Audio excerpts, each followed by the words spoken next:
एक छोटे से गांव में जहां खेत हरे भरे थे और हवा में मिट्टी की सौंधी खुशबू रहती थी, वहां रिया नाम की एक छोटी लड़की रहती थी। रिया की आंखें हमेशा खुली रहती थीं, पर वो सिर्फ गांव के घरों को नहीं, बल्कि दूर आसमान में उड़ते हवाई जहाजों को देखती थी। हर बार जब कोई हवाई जहाज ऊपर से गुजरता, रिया उसे तकती रहती और मन ही मन कहती, काश मैं भी एक दिन ऐसे ही उड़ पाती। रिया के पिताजी एक किसान थे और मां घर संभालती थीं। गांव में ज्यादातर लड़कियां शादी करके घर बसा लेती थीं, पर रिया का सपना कुछ और ही था। उसके दोस्त उसे चिढ़ाते, अरे रिया, हवाई जहाज उड़ाएगी, ये तो लड़कों का काम है। पर रिया कभी हिम्मत नहीं हारी। रात को जब सब सो जाते, वो अपने घर की टूटी छत से तारों को देखती और अपने सपने को और मजबूत करती।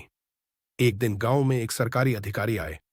वो बच्चों से बात कर रहे थे कि बड़े होकर वो क्या बनना चाहते हैं। जब रिया की बारी आई तो उसने बिना झिझके कहा, मैं पायलट बनूंगी और हवाई जहाज उड़ाऊंगी। सब हंसने लगे, पर अधिकारी ने रिया की आंखों में चमक देखी। उन्होंने रिया को एक किताब दी जिसमें दुनिया की महान महिलाओं की कहानियां थीं, जिन्होंने असंभव को संभव कर दिखाया था। रिया ने वो किताब बार बार पढ़ी। उसे समझ आ गया कि सपने देखने से भी ज्यादा जरूरी है उनके लिए मेहनत करना।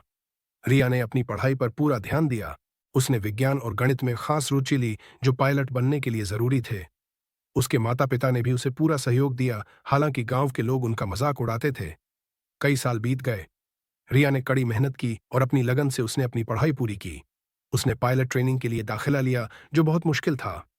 कई बार वो थक जाती, निराश हो जाती, पर जब भी उसे अपना सपना याद आता, वो फिर से उठ खड़ी होती।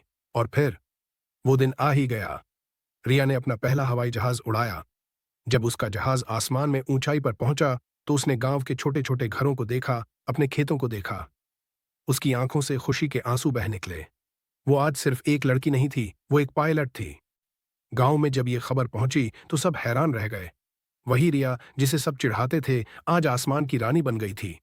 रिया ने साबित कर दिया कि सपने देखने की कोई उम्र नहीं होती, कोई लिंग नहीं होता, बस उन्हें पूरा करने के लिए हौसला और लगन चाहिए।